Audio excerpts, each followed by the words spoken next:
Withdrawing money from Indeed to your bank account is a straightforward process. Follow these steps to ensure a smooth transfer. Step 1. Log into your Indeed account. Access your Indeed account by visiting the Indeed website and entering your login credentials. Make sure you are using the correct account associated with your earnings. Step 2. Navigate to Payment Settings.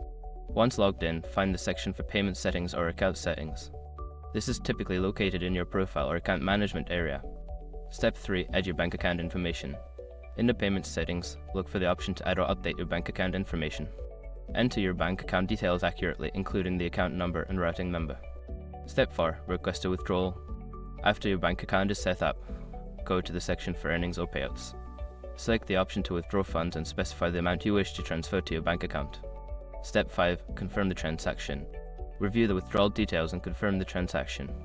You may receive a confirmation email or notification indicating that your request has been processed. Once you have completed these steps, your funds should be on their way to your bank account. Be sure to check your bank statement for the transaction.